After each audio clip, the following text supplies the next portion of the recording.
Hello दोस्तों, कैसे हैं आप सब लोग। आप सभी का स्वागत है मेरे यूट्यूब चैनल वंदना एकेडमी में। दोस्तों, आज हम लोग पढ़ेंगे हिंदी। हिंदी के ऐसे क्वेश्चन आंसर हम लेके आए हैं जो कि बहुत ही ज्यादा महत्वपूर्ण है और हमारे हर लेवल के पेपर में पूछा जाता है, जो चाहे जैसा पेपर हो। तो आइए देखते हैं। पहला क्वेश्चन है हमारा। पहला क्वेश्चन है, हिंदी किस भाषा परिवार की भाषा है? भारोपीय, द्रविड़, ऑस्ट्रिक, चीनी, तिब्बत। तो हमारा इसमें क्या हो जाएगा? इसमें हमारा पहला वाला सही हो जाएगा। इसमें हमारा कौन सा होगा? इसमें हमारा पहला वाला हो जाएगा। हिंदी भाषा किस लिपि में लिखी गई है? गुरुमुखी, ब्राह्मी, देवनागरी, सौराष्ट्री। तो हमारी हिंदी भाषा किसमें लिखी गई है? हमारी हिंदी भाषा देवनागरी में लिखी गई है। किसमें लिखी गई है? देवनागरी में। देवनागरी में। वर्तमान हिंदी का प्रचलित रूप क्या है? वर्तमान हिंदी का प्रचलित रूप है खड़ी बोली। क्या है? खड़ी बोली। अवधी है पहला, दूसरा ब्रजभाषा है, तीसरा खड़ी बोली है और चौथा देवनागरी है। तो हमारी वर्तमान हिंदी का प्रचलित रूप क्या हुआ है? हमारा हुआ है खड़ी बोली। हिंदी भाषा का जन्म हुआ है।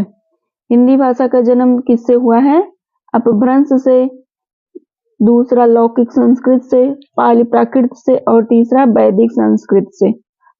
चौथा। तो इसमें चौथा क्या है? वैदिक संस्कृत। तो इसमें हमारा चौथा सही हो जाएगा। भारतवर्ष में आप हिंदी को किस वर्ग में रखेंगे? तो हम लोग हिंदी को किस वर्ग में रखे हैं? राजभाषा। इसमें राजभाषा, राष्ट्रभाषा, विभाषा, तकनीकी भाषा। तो इसमें हमारा पहला वाला सही हो जाएगा। भारतीय संविधान को किस अनुच्छेद में राज्य भाषा संबंधी प्रावधानों का उल्लेख किया गया है? तो इसमें हमारा हो जाएगा 345 से 351 तक। इसमें हमारा पहला वाला सही हो जाएगा 345 से 351 तक। और भाषा की सबसे छोटी इकाई क्या होती है? शब्द, व्यंजन, स्वर, वर्ण। क्या होती है? वर्ण। वर्णमाला किसे कहते हैं?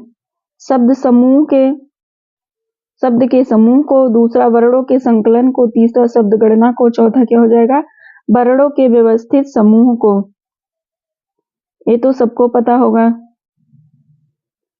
वृक्ष पर पक्षी बैठे हैं, इस वाक्य पर कौन सा कारक है? वृक्ष पर पक्षी बैठे हैं। तो इसमें हमारा अधिकरण हो जाएगा। इसके अंतर्गत में पेपर आता है, तो इसके अंतर हमारा दूसरा वाला सही हो जाएगा। निम्न में से कंठ ध्वनियां कौन सी हैं? तो कंठ, जो हमारे कंठ गले से निकलती है, का, खा, गा, घा, ङ। इसमें हमारा पहला सही हो जाएगा। या, रा, चा, छा। स्थान के आधार पर बताइए कि मूर्धन्य व्यंजन कौन सा है? तो मूर्धन्य व्यंजन हमारा हो जाएगा बी वाला, जा और झा। क्या हो जाएगा? जा और झा। गा, घा, बी, जा, झा, डा, ढा।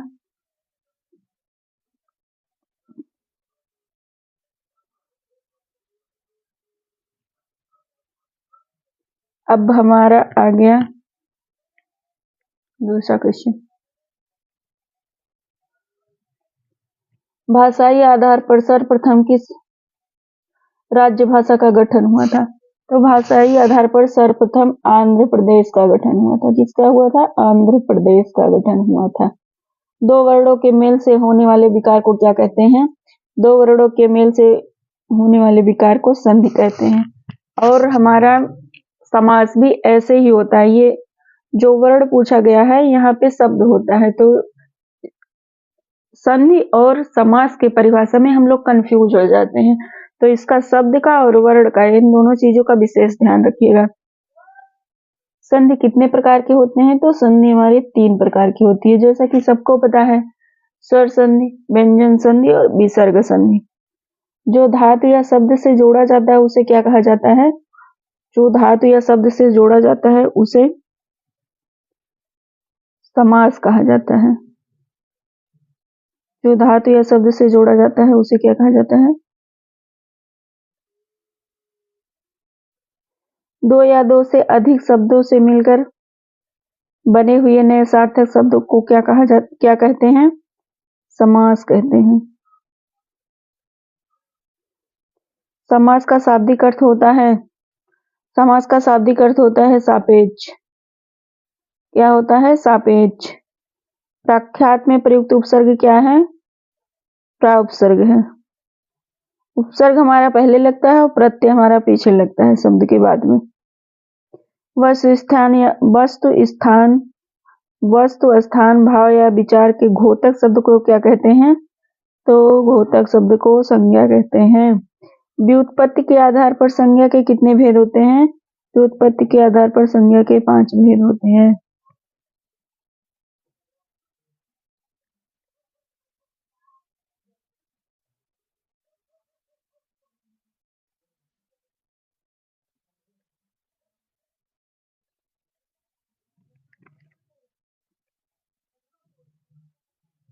गम शब्द को विपरार्थ बनाने के लिए आप किस उपसर्ग का प्रयोग करते हैं? तो गम मतलब होता है जाना। जा का विपरार्थ क्या होगा? आगमन, जाना, आना, है ना? तो इसमें हमारा बी वाला सही हो जाएगा। निर्वासित में प्रत्यय क्या है? तो निर्वासित में प्रत्यय इत प्रत्यय है। इसमें हमारा तीसरा वाला सही हो जाएगा। सूर्य शब्द का स्त्रीलिंग क्या है? सूर्य शब्द का स्त्रीलिंग सूर्य।